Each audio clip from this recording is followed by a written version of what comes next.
and get everything synced up properly, and then we're gonna jump into it. So, 3, 2.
Okay, so hello there, everyone, and welcome to your Big O Division 4B weekly recap.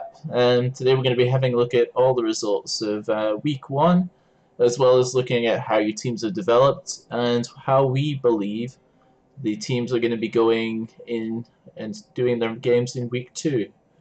And before we start, I'm going to have a big shout out to Monkey Chunks, who's actually got the tipping website back up. So you guys can go over there, tip who you think's going to win your matches, and there's a big old recap this one, so you can bet against all the different sports reporters and see if you can do any better than we do. Speaking of the sports reporters, this week I'm joined by my new partner in crime, Synergy. How are you doing today? Hello, Tomo. I'm doing well, and hello to everybody tuning in. And this week our special guest is Good Day Nick. How are you doing today? Oh, I'm doing well, Tommy. Good to be here. Sweet, awesome. So let's jump straight into it. I've got the schedule up with the results from all the Week 1 games in Division 4B. And the first game we're going to have a look at the result for was Ziggy Zigonauts versus Lactose Intolerance, which was a 3-1 win to the Skaven. How did we pick this last week? We picked the Chores to win, didn't we? I do think we were leaning in the side of Z's, so I was a little bit surprised to see this result. But yeah, it looks like he caused some damage to the poor cheesy Skaven. Yeah, one death, of course, there. It's Week 1, guys, and all the teams are completely fresh, and it's 1K TV and anything can happen.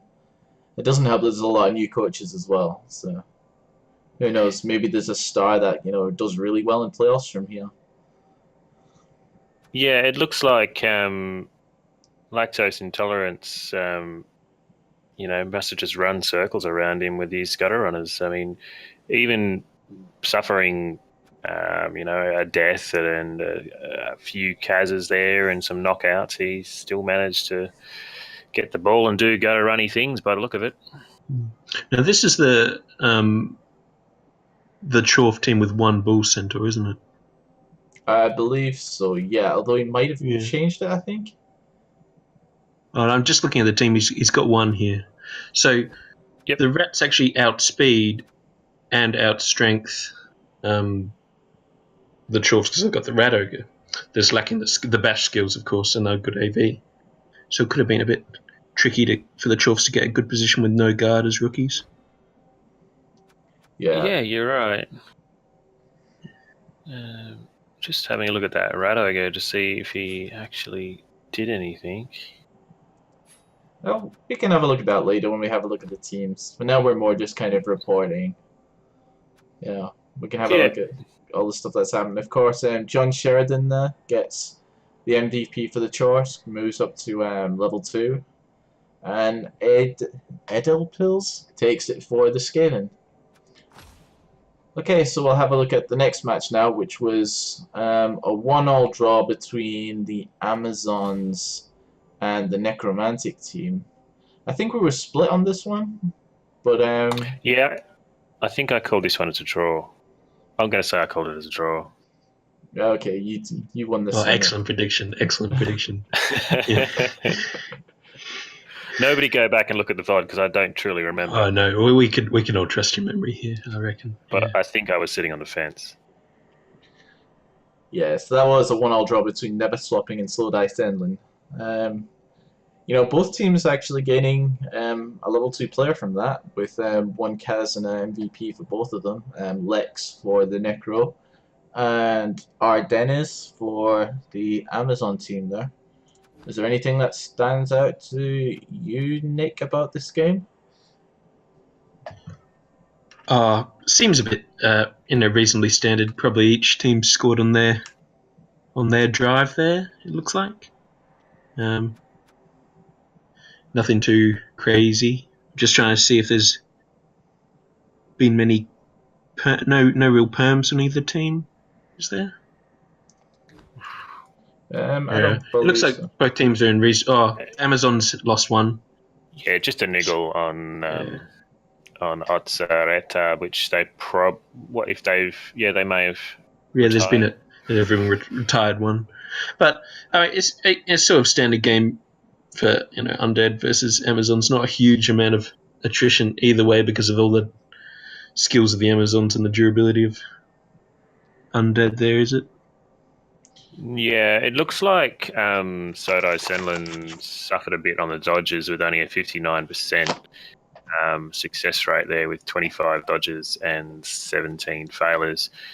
And it looks like Never Swapping still managed to get in 38 blocks with 11 breaks and 6 KOs and 3 surfs. So it's credit to Sodai Senlin to hold on to the draw there, it looks like. Oh yeah, for sure. 3 surfs, crazy stuff. Yeah. So it looks like he may have gotten a little bit unlucky on the dodges and then must have got a little bit of luck to score. Yeah, definitely. Obviously, that many failed dodges, and then it kind of creates a bit poor positioning where the opponent can surf you, I guess, hey? Yeah. Although, it's a bit tricky doing that many dodges as Amazons anyway. But, I mean, sometimes that's all you can do when you're outstrengthed. Yeah, for sure. Yeah. I must say that it's great getting a level on a white early. It's be very good for Never Swapping. Yeah, of course, it's going to be good for the Amazons as well, with another bludge on the team. As much bludge as you can get, Just bludge for days. That's all you want on Sunday. That's all I want on any team. But This is true. This is true. Moving on. The next one was the Mean Green Death Machine against the Shivering Salamanders, which actually went to the Salamanders 1-0. He was the lizard with the... Was it 4 Saurus builds? Or was that something that was changed? It was 5 Saurus. 5. 5 and the Crocs. But he had the 5th Saurus hiding down the bottom of the list, I seem to remember. But like you say, he could have changed it shortly. Looks like he's picked up the 6th with his winnings, I think. Now, looking at the team. Yeah, I think you're right. All right. Yeah, it looked like to be quite an even affair. If you look at the amount of blocks succeeded, it was 45 to 46. Surprisingly, it was the Lizard team that actually had a little bit better quality of blocks, with one KO and 1 injury inflicted. Whereas, the Death Machines got absolutely no patches from their blocks at all. No KOs, no injuries, no kills. Both teams had identical 32 yards running. I mean, it's a bit of a tough. Well, if they had the 6th Saurus on the game, it's actually probably one of the trickier. Like most matchups are good for Orcs at 1000 TV, but Lizards is probably not one of them, having more strength than you. But I guess if the Lizards block does work, it's like hard for the Orcs to go through, isn't it? Yeah, it looks like. It was probably one of the most boring reports we got, with the lack of casualties. And I mean, the Nest did one of the blitzers for the Orcs suffered a minus AV. And that's like the only casualty that occurred in the game at all. So, bit of a boring game of Blood Bowl there. Yeah, alrighty. With that, we'll move on then. And we're going to go through the results quite quickly so we can talk about the teams in the next matchups. Yep. Next one was the Dystopian Dragons against the Continentals, which was 2-1 in favor of the Dystopian Dragons, but it looks like that win came at a bit of a price, Synergy. Yeah, it was a bloody affair, wasn't it? I think that was one of the first matches of the week, and there were dead elves. That's a lot of Kaz for a rookie team. Hey, 3 Kaz from blocks. Like, that's a lot of SPP.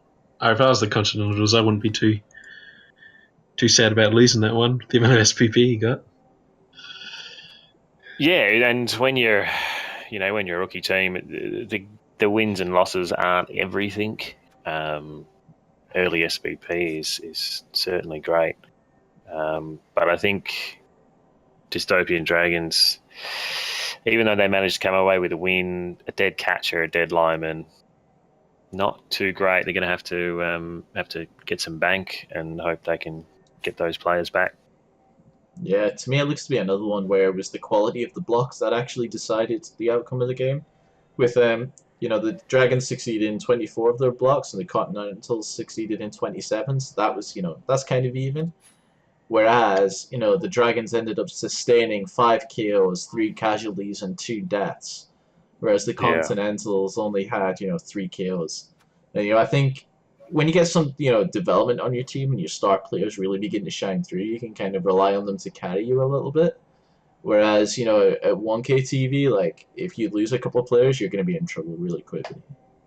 Yeah, it's interesting that the Continentals managed to get so much SPP and yet not a single one of their players got a level. It's a bit of a shame. Yeah, but with so many players with 2 SPP, or even, Ireland with the 1 there, if they're fortunate with the MVP on the next game, they're definitely going to get one. So I think it's hopefully the next game they'll get 2 or 3 players and be laughing. Alrighty. And the last game of week 1 was the Inevitably Dead, which took a 1-0 win over the Toon Guardians. I'm quite sad about that. I remember you were quite excited about the naming scheme of the Toon Guardians. Yep. Seeing them go down to the Inevitably Dead, it saddens me. It really does. Yes, that was a 1-0 win for Inevitably Dead. Any thoughts on this, guys? It looks like the Toon Guardians still got a lot of blocks in. 45 blocks and 16 breaks. Wow, then they still didn't manage to get the win. That's quite interesting. Normally, the team that succeeds the most blocks generally wins. And you see that across the season, I think. But, the Inevitably Dead must have done some elfy things. Yeah, that was one stat that Liam followed quite closely last season. Particularly in the first opening couple of weeks amongst the First Division teams. Generally, the team that makes the most blocks and, gets the most amounts of armor breaks usually wins the game. Whereas, in this one, it seems to have gone for the slightly quicker team that's better at ball handling rather than, the team that's going to be hitting things. Yeah. Just wanted to check. Just noticing there's two expulsions from the Toon Guardians, so maybe their fouling game didn't go quite as hoped and created some spaces for the elves. because Khemri can sometimes struggle a lot with positioning because they're very very slow team. Yep, that's a good Yeah, catch. and it looks like the Inevitably Dead certainly exploited that and then did a bunch of running and got the score that they needed. All right. I'm never too happy as a Khemri coach, or when I'm playing Khemri against elves in general, because they just run circles around you sometimes, and if they're good with their dodges, it's a bit hard. It can Yeah, be. it looks like he just got unlucky with the armor injury dice and didn't get the damage he needed. I mean, there was only one pickup by the Toon Guardian, so he didn't struggle in the backfield like we've seen some other Khemris do, picking up the ball. So, yeah, I guess he just didn't do the damage needed to get the scores. All right, so that's all of the week 1 results looked at. Big shout out to all you guys for actually getting your games done in on time. Sometimes with some of the Yeah, new they were. divisions, we have a little bit of uncertainty as to some people sign up and then think about it, and then when it comes to playing, they kind of back off a bit. But you guys have all got your games done in. Amazing, good job. I think they were done before Sunday, weren't they? They were very quick. Okay, so let's start having a look at the teams and the matchups for next week. Week 2. So we'll start with Ziggy Zigonauts versus Never Swapping. Of course, all you guys heard Synergy and I's thoughts on the teams in the big preview. So we'll have a quick hear from what Nick thinks of all these teams just now, starting with Ziggy's Zignauts, coached by Zygmunt. I like the alliteration there. That's something, isn't it? I like that they've got the level up on the Chorf blocker game 1. That's nice. Got some Mighty Blow on the team. Hopefully, cause some more attrition. And the one ball, I like 2 balls. I mean, you can see that obviously he's favoured the rerolls over the 2 balls, but I mean, I guess that's the next purchase, isn't it? So it's only a couple games away. Yeah, But that's something looks pretty solid. Mighty Blow's a good. I like Mighty Blow as the first level up on the first Chorf when and lots of guard spam, because you always want to be able to blitz with Mighty Blow, don't you? Yeah. Oh, definitely. What are you doing with that 50k? Are you looking at an apothecary? Are you looking towards Yeah. saving Actually, for a bull you or have getting a hobble? you probably have to get the Apo, because the freak accident that kills or cripples a Chorf or a Bull Centaur. I mean, I guess I've just played enough Blood Bowl that feels bad when that happens. But I mean, you could run the risky side and keep your TV down low and get the next Bull Centaur. I mean, a bit of a risk reward. Although who's he playing this week? Is it a bit more of a bash matchup? We can have It's a the look at that now. necromantic team, Never Swapping. Oh, Necro, yeah, Apo, please. Yeah. Okay, so we'll have a look at that now. That's Never Swapping, coached by Julian. Yeah, he's managed to pick up the guard on that white that we mentioned earlier. Yeah, you guard on Mighty Blow for first level up on whites. Yeah, it's a bit tricky because you're like, well, you want the Mighty Blow on the wolves, but it's a double, but it's a bit hard. But guard's really nice on whites, and looks like a really solid team. But that could be a bit could get a bit bogged down without the ghouls to help maneuverability, because sometimes Necro can get stuck in fights with higher strength teams, and they get punished a little bit because they've got no maneuverability and not a huge amount of strength. But against Chorfs, it's not as huge of a problem, is it? Yeah, I think they're going to do okay against the Chorfs, particularly with the fact they've only got the 1 ball. Yeah, and the 2 claws, so they really outposition, and if the claw fires, it's a sad day for Chorfs. Okay, so our first pick of the season. Who are we going to give this matchup to in what do you think the keys to victory are going to be? We'll start with you, Sunichi. I think Julian's going to take this one. He managed 3 surfs last week with what I assume his Wolves versus the Amazons. I think he's got the maneuverability there against Chorfs. I don't think he quite needs the Ghouls yet. He's got a mobile guard there as well that he'll be able to chuck in around wherever he needs it. I think he's got the tools. Yes, that's one for never swapping. Nick? Oh, I got to give this to the Necro as well. I mean, I haven't seen these coaches play too much. So it's a bit hard to go on coaching value. But the higher speed of the Necro plus Claw, Chorf's natural enemy. I think it, and the more guard. I mean, one guard, but it is more guard can make Chorfs with their low strength suffer a bit. And all that regen. Yeah, it's not like Chorfs are gonna get the Necro out of the field too early. Yeah, that's right. Yeah, personally, I think I'd have gone with the Chorfs. As I mentioned before, I like kind of teams that have just block all over the place, especially this kind of TV. I mean, yeah, you can blitz with your Wolves and everything, but that's, a 1 in 9 with a reroll. That's sorry, 1 in 9 normally. And you've only got 2 rerolls. Whereas the Chorfs have got like a ton of block and rerolls to burn as well. So I think I'd for give sure, it to them. Chorfs more reliable, but I reckon Necro will pull it out. Okay, so I'm outvoted on this one. The Big O recap are saying that it's going to go to, as soon as I can get it up. For B, we're giving this one to Lactose. No, we're not, because that's week 1. We're looking at week 2. We're giving this one to Never Swapping. Okay, the next. We get to blame our guest if this is all wrong, right?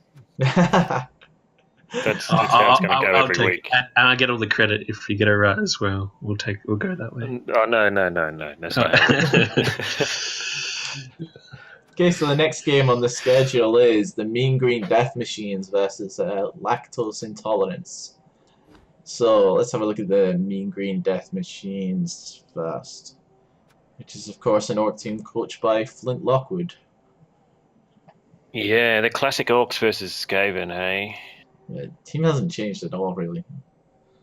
No, it's no level ups on Flint Lockwood's team, and a blitzer out. That's gonna hurt a little bit. I reckon that definitely hurts. Yeah, that blocks with block against guys with dodge, no block.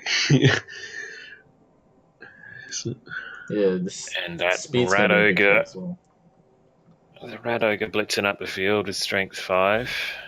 Okay, so while we're talking about the Rat Ogre, it's the name of the Skaven again. It was Lactose Intolerance, of course, the cheese team. Where they are. There they are. So they've only got a couple of linemen out. So they'll just get a couple of loners for the line on that one. It looks like actually they'll get 3 by the look of it. Yeah. A perfect Skaven line of scrimmage, 3 loner rats. Yeah, that's right. Nobody will be pressing F for those fellas when they go down. No, exactly. What do you think of the Rat Ogre, Nick? I mean, it's a bit controversial, but I can see it's definitely got a place in low TV teams. It can slow your Storm Vermin development sometimes, but I don't like it high TV, but I can definitely see it being used low TV. I'm not gonna. Some people get a bit angry about it being used at all, but it's definitely got value. And Prehensile Tail can actually be surprisingly good. Yeah. Okay. So, how are we feeling about this one then? I'd probably give it to the rats. They've got the Blodge Gutter Runner, which will be a bit hard for the Orcs to take down, no tackle. And they're missing a Blitzer, which makes it a bit hard. But, I think it'll be a bit hard for them to pin down the rats. Yeah, I'm just looking back at the results of last week, and the Mean Green Death Machines weren't able to get around to lock down the Skinks from scoring. So I think they might have a similar issue with the four gutters, and one of them's got Blodge now, which will certainly help. Yeah, it's. I imagine it's going to be fairly close, but those gutters are just a right pain to deal with. So I'll probably be leaning towards lactose intolerance as well. What about you, Tomo? I'm kind of feeling a draw for this one. Yeah. I think that once the Skaven's got a few more skills on them, like I would definitely start favoring this towards the Skaven. But they don't have that. They don't have the skills yet. And just again with the orcs being big AB9, lots of strength and everything, it's going to be really hard to try and take the ball off of them if he plays super safe in cages correctly. Of course, if he can catch the orcs out of position, though, and manage to run around them, then it starts becoming a lot more heavily favored for the Skaven. But you guys have both said Skaven, so it doesn't really matter what I think. This one's going down in the books as a Skaven win. I think you might have pushed my own personal bet towards a draw with those words, though. Some words to think on there. So the next game, the Dystopian Dragons, which is a high elf team coached by Majestic against Sodai Senlin, the Amazons by. God, I need to ask the dude how to say his name. But Mr. Wu. Mr. Wu, we'll go with that one. Okay. So first, we'll have a look at Majestic's High Elves. These guys have took a bit of a battering. Yeah, they're going to have four? No, three. Yeah, three linemen, loners for the line of scrimmage. Missing a catcher, it's going to hurt. Yeah, catcher definitely hurts.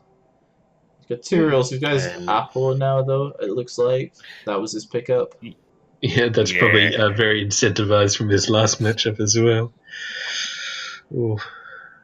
Yeah, I just spotted the 10k gold and went, oh, yeah, okay, Appo. Yeah, again, there's not too much we can say with all these, 1K TV teams and everything. I imagine, the guys in, Div 1 and Div 2, they'll have a lot to talk about. Just jumping over to Sodai Senlin, and yeah, he did pick up block on that catcher. So that's 5 blodge already, which is very annoying to deal with. Yeah, it's not just 5 blodge, it's 4 rerolls as well, which I tend to think is a little bit excessive. Yeah, I guess it's not going to matter too much this week. They'll be on a pretty even TV, I think, right? Once the loaners come in, 70k, 140, 210. Yeah.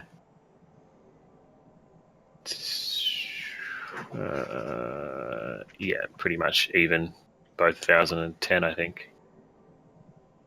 Yeah, this is actually the battle of the teams that actually had dead players as well, which is interesting. But, yeah. How do we see this one going? Nick? Sure. The Amazons definitely want to get this into a bit of a brawl and throw lots of blocks. They got lots of rerolls. They got lots of block. They got the Amazon thing. They got the dodge, and the lack of skills on high elf players, like of rookie high elf players, makes that tricky. I guess the elves are going to rely a bit on their Agi 4, not roll 1s, which can. It's the bit of bread and butter of rookie elf coaching, but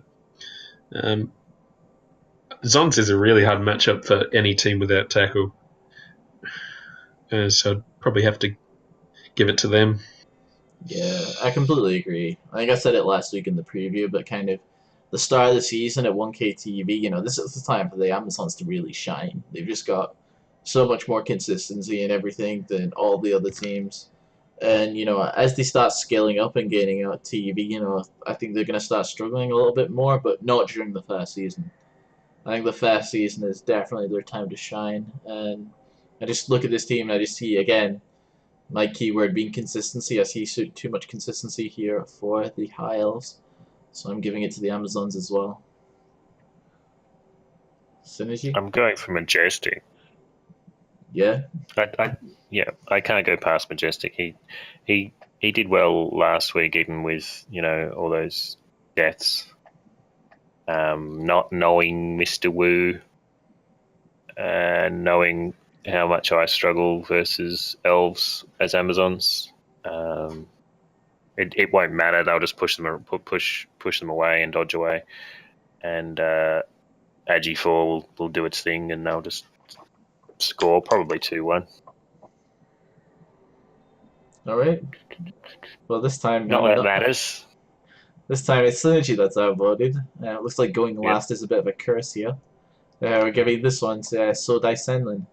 So the next game is the Inevitably Dead versus the Shivering Salamanders. Yes, Inevitably Dead. Where are you hiding on my screen? That's the Elf Antita. Union team coached by Antita Reborn. With poor Han Solo with a minus AV sitting it out. You've got to fire that. Yeah, I think you're right. He's got no money though.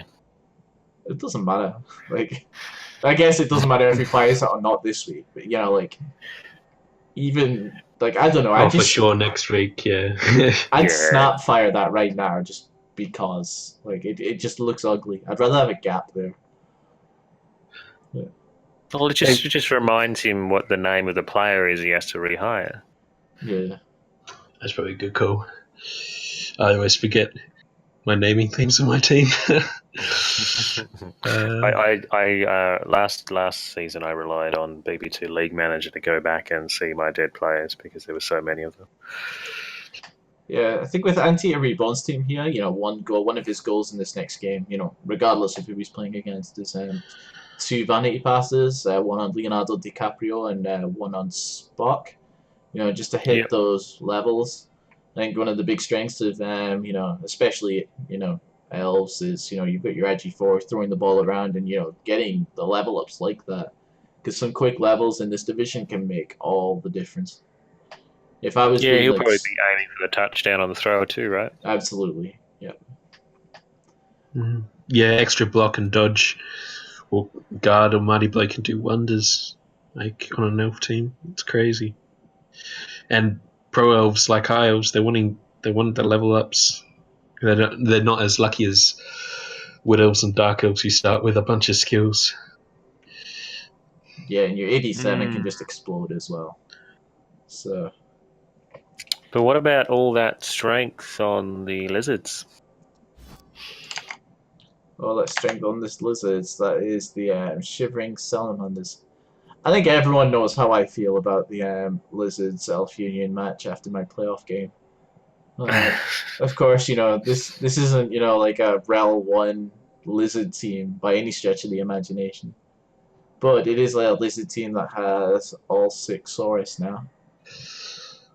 Yeah, and even a sub as well. That's pretty nice. With skink fouling.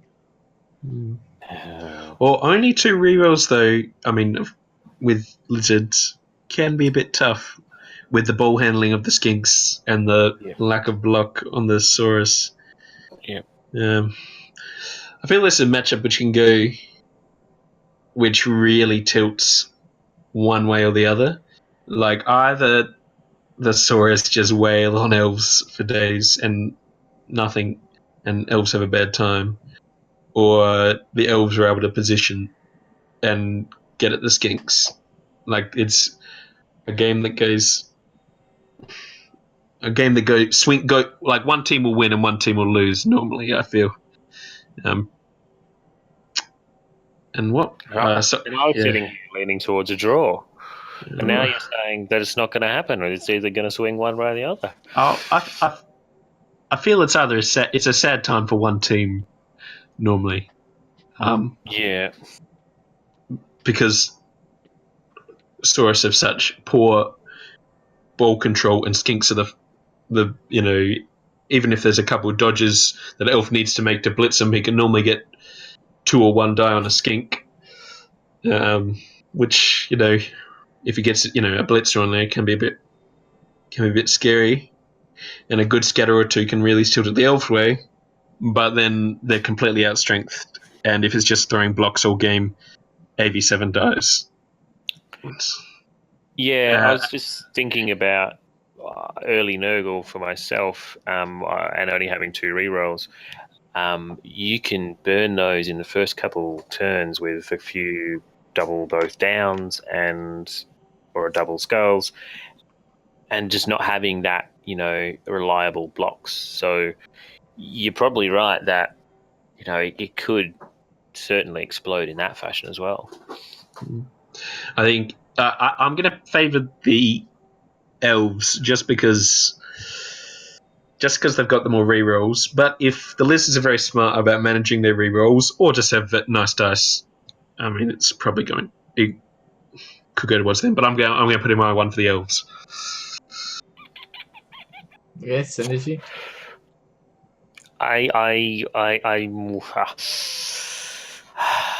Because I'm looking at last week's results, but I guess in such a early low TV league and only game 2, I think Nick's right in this one. I'm going to lean towards the Elves as well. I'm locking it in for my own tips as well. You're doing yours at the same time, mate. I am. There's no better time, I guess. For me, I'll come straight out and say that my heart is with the Elf Union team. As Elf Union coaches, it's a tough road being an Elf Union coach. You're getting not really outstrengthed by everything, but your armor just breaks and your players just die all the time, and you need to keep the ball moving, and there's a lot of plights that we go through that other coaches just don't understand. So although my heart's kind of with the Elf Union team, no, actually, yeah, okay, I'll tip the Elf Union team, but Dazrix, I'm giving you a mission, okay? And the key for the matchup for you, if you want to get something out of this, is the positioning of your Crocs. The Elf Union doesn't have a ton of dodge on it yet, which means that dodging away from that prehensile tail is going to be such a huge kind of thing, and it's something I get nervous about all the time, is making just 3+ dodges out of nowhere. For a seasoned elf coach, that just the thought of that is insane. So I'm going to give it to the Elf Union team, but I think that if the Lizard team can actually make use of that prehensile tail on the Croxagore, it wouldn't surprise me if Dazrix takes this. Yeah, and on the flip side, Anteater Reborn needs to reduce the number of blocks he takes, because last week or this week, the Toon Guardians managed to get 45 blocks on those elves. Yeah. Which Tomo will probably tell you that's might even be 2 times too much. Yeah, I think, what did I go last season? Was something I took something like 26 blocks per game, maybe even less. So around that as an average. If you want to be doing really well in the league, that's the type of number that you want to be restricting your opponents to, because you have to give up hits, to make things happen sometimes.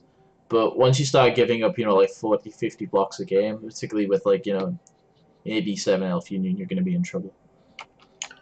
Yep. Just the early TV, it's so dice dependent on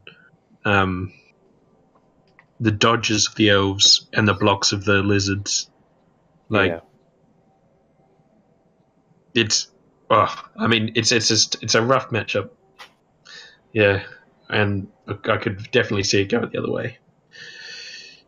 Yeah, and I'm just thinking myself as well. One of the best ways to counter the lizards is to lock those Saurus down. But then you're giving up a 2-die block every time on, I assume, an elf lineman, and just hoping that he rolls both downs or skulls, or just pushes, of course. All right. So then. yeah, it certainly could go either way, depending on the dice. Depends on how our Lord and Savior Nuffle decides who will win, I think. Okay, so moving on, the last match of the week is going to be the Toon Guardians and the Continentals. Toon Guardians, 1K Camry, coached by the Ultimo Bum. Three team rerolls. Yes, the Blitz Ra and 2 Throw Ras. Everything else is just as you would expect, completely standard. Of course, he's coming off the back of a 1-0 victory. No, a 1-0 loss to the Inevitably Dead. Yep. And unfortunately, no levels nor enough money. It looks like he's saving for his Blitzra. Otherwise, I assume he would have picked up a bench skeleton if he wasn't. Yeah, probably. And change logs, Continentals haven't managed any skills either. So,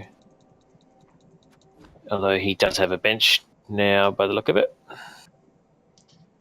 Yeah, so I've just brought up Changelogs Continentals. No skills anywhere yet. As you say, extra Nope. zombie, 3 rerolls.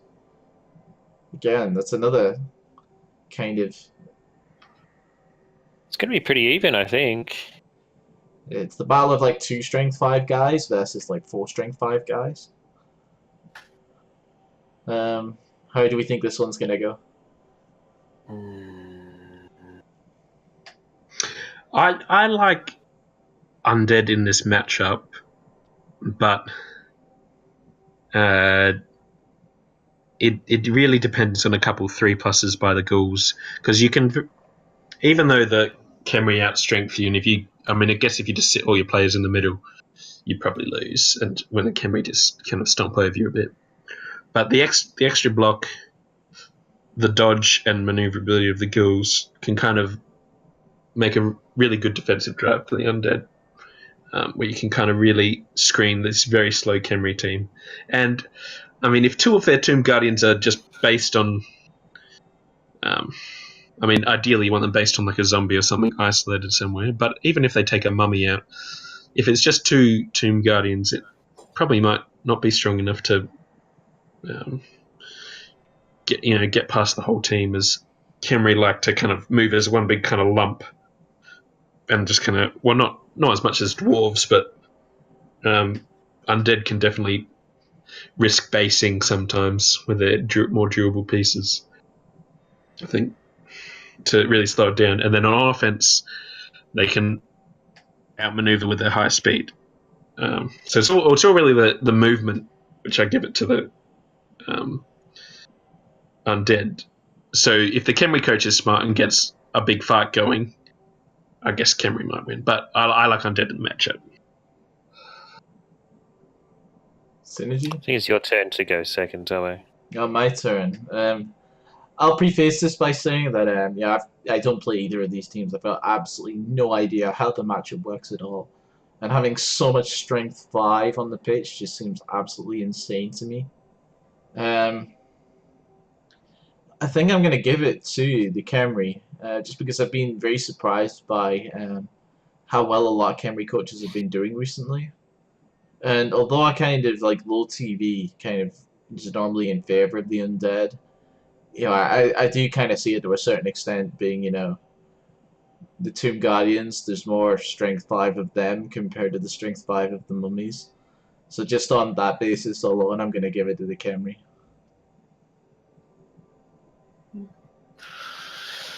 I'm so sitting on the fence on this one. Like, I'm probably going to tip a draw. It's going to come down to so many factors. Like, if those mummies can get those mighty blow blocks, particularly on if they can get a throw rather than the Ultimo Bum's probably in a bad spot already.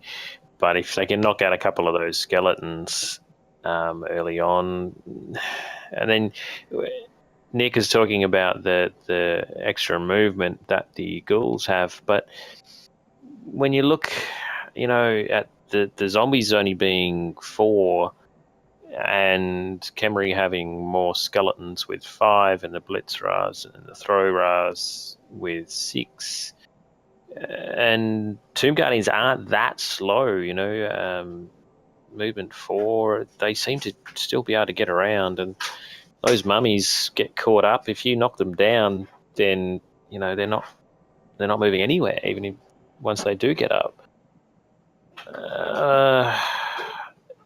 So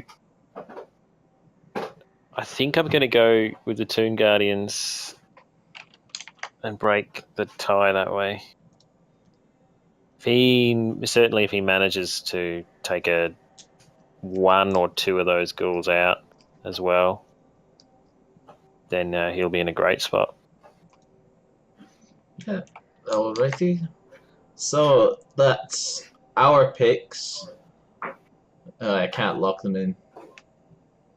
Can I look them all? Group. Oh shit. It's just reset. Okay, we went Tomb Guardians. Oh no, fuck. Where's it gone? Shit.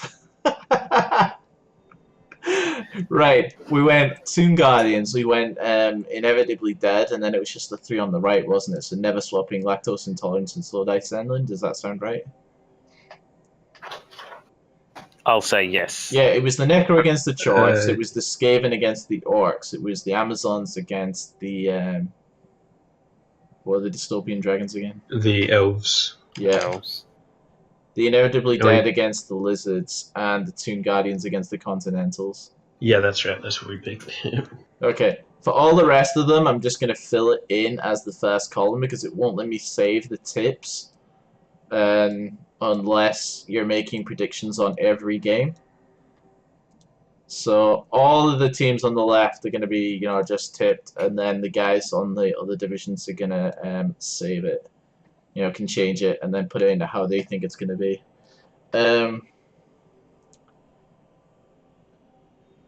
Yeah, am I fucking up the program? Yeah, just a little bit. But we got there. Once again, big shout out to Monkey Chunks for running this thing. It's a lot of fun, it just gives a little bit, more incentive to actually follow all the divisions and watch all the games and stuff, which is always good. And I think I was going to be going somewhere else with that, but no. Alrighty, back to the Blood Bowl for a bit. So we've had a look at the matchups from last week. We've had a look at next week's matchups. The leaderboard as it stands right now. What do all you guys think about it? Just bring it up myself. It's only week 1. Anything can happen. A loss in week 1 isn't the end of everything, is it, Tomo? I hope not. I managed to draw this week, so I'm okay. I'm sitting on that fence. Yeah, I agree with this. It's just week 1, guys. We're going through it again. If there's another big name in here, there's like going through the coach names. I don't mean any disrespect to the guys that I've played before. There's no one coach here that jumps out at me that I go, yes, he's gonna win it. Kind of like in the other divisions, you might look at either like Morka or someone, and you go, oh well, we know Morka's a great coach, and we don't know these guys, so we tend to favor Morka in those situations. There isn't really anyone here for me that I would tend to favor because of that. So I think it's kind of wide open in those regards. So guys, and fantastic coaches can have a bad game, so we can't predict anything after 1 week. No, definitely. I just think it's a small sample size and all, but it's interesting that the Elven Skaven teams won, the more agile teams, and maybe the other teams might see to be picking up a bit more tackle and things like that if it looks like these guys are going keep continuing that. I don't know, which could tilt the division a bit. On these early level ups, which can be so crucial. But yeah, what week one? What can you say? Not much. Yeah. All right. So, just closing thoughts and stuff. How did you guys' games go this week? You know, in your divisions, what's been happening with you guys? Well, as I said, I managed to draw versus Morka, Nurgle versus Wood Elves, so I was quite happy with that. I managed to kill one of his linemen, and he decided to get up and join me for the next game. So that was great. I also got to watch the floor kill another elf, and MNG a couple others. So it was a fun game. Yeah, you've been doing quite a lot of streaming this week, haven't you? Go on, give yourself a shout out right now and say what you've been doing with it. Yeah, obviously I've changed my Twitch name to the channel Cynical Energy. I'm just trying to. I got an upgrade in the internet, so I thought I'd jump on the streaming bandwagon and fill in the casting seat when the other main streamers are not around or busy playing Stellaris. I'm sure Stellaris is just a bit of a phase for now. But what about you, Nick? How did your game go in? Who have you got next week? My game this week went pretty well. Oh, I got the win. It's very good against Swagtusk and his jumpy men, the Kislev. First drive went very well. My claw pummer did a thing, which was fun. And second drive was a bit scary, and I pulled off a bit of a. He got the score back on his drive, but gave me 2 turns to score, and I managed to just pull it out of the bag with a bit of luck and some uphill dice. Took myself the 2-turner back to win 2-1. But so it was a tight finish and hadn't me sweating, but happy to get that win. Thankfully, next week's going to be a lot easier as I have the bye. I think I'll tip you on that one. Yeah, exactly. But gives me a little bit of a break, and I've got I think Drax Kemri week 3, so just preparing myself to be as Underworld, get 3 diced goblins by big scary skeletons. Yeah, I keep forgetting How that did your Div 2 game has go, the bar. Tomo? No, but we're not talking about my game. You know, you guys are both watching it. You know how my game went. No, I missed your game. I didn't get to see it at all. You can see my game on the past videos on my stream at twitch.tv/Tomo5000. Probably where all the guys watching this live are watching it right now. Oh, okay. But I did manage to catch a couple turns, and you seem to be a little bit upset. So it was a bit unfortunate. It's always scary playing against Jape a bit because he plays so aggressively, and if his dice fall, what do you do? Hey, yeah, I don't know. A few of the guys have been moving away from my game. A few of the guys have been asking when the Division 4A recap's going to be taking place. Nick, do you want to go on record about that? Or? Yeah, Squiggy and I will be doing the recap tomorrow night sometime. When we're both free, that's sometime tomorrow night, which should be a bit of fun. Right, guys. So keep an eye on Discord, guys. I'm sure they'll make an announcement when it's happening, so you'll be able to tune in then. Yeah. And it's going to be on Squiggy's channel. So if you're following that, that's cool. Yeah. What's Squiggy's channel? Just pop over to Squiggy's channel now and hit follow, like you should on mine. I'll see if I get a link. I don't.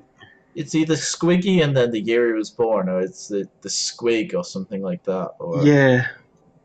Oh, Squiggy, 1981. Okay.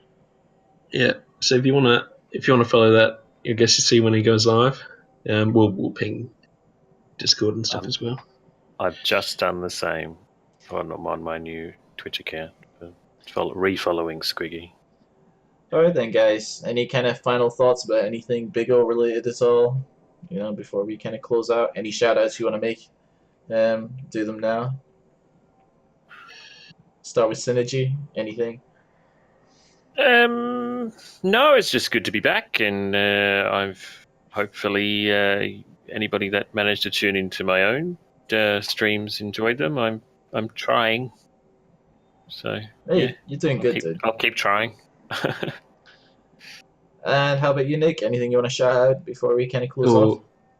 I just want to share a matchup which is happening in Div 2 next week, which is Jake versus Bush, which is my two clan mates, and I'd like to see them, like they did last season, destroy each other's teams a bit so that the rest of us can have a bit of an easier time. Would be great. Yeah, I can get behind that, Yeah. definitely. Yeah. Well, actually, I've already played Jape, haven't I? I should be cheering for Jape to destroy Bush. But Yes. I mean, it's a bit of a. I think it's a bit of a good division for his orcs. Not too much claw gets to his smashing strength 4 things. Lots of guard. yeah, he's got his Wouldn't mighty mind seeing rollback as well. We wouldn't mind seeing one of those Black Orcs, have to be retired and replaced with a fresh one. Wouldn't mind that, but we'll see. We'll see.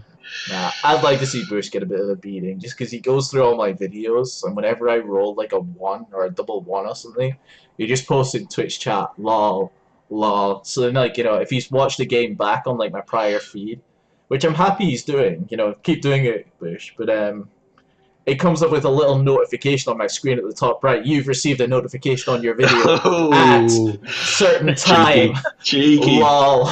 And at 12 minutes 30 seconds, lol. 22 minutes, lol. So, I had no idea that occurred. Oh, wowzers! Oh, yeah, that's. I think I've got in week 4, so I wouldn't. I'm also probably slightly. I'm not cheering for Jape to win the game. I'm cheering for Jape to kill Bush's players, so I can have a. After I've been beaten up a bit by the Khemri, I don't have to be too smashed up by the orcs as well. Yeah, I said something not division too. that one you guys are in. Oh, it is. It's gonna be tense as amazing. hell. Yeah, I said something not too nice to Bush that I've since apologized for on stream, but I don't know. I think he kind of knows he was asking for it just a wee bit. But yeah, I guess that's everything though. So once again, thanks very much to Synergy for joining us on here every week from now, and thanks very much to Nick for volunteering to come onto the show. It's been awesome having you guys. Yeah, thanks Nick, and thanks Tomo for hosting. Yeah, cheers. It's been fun. So once again, guys, this was your Big O recap team with the Week 1 recap of Division 4B.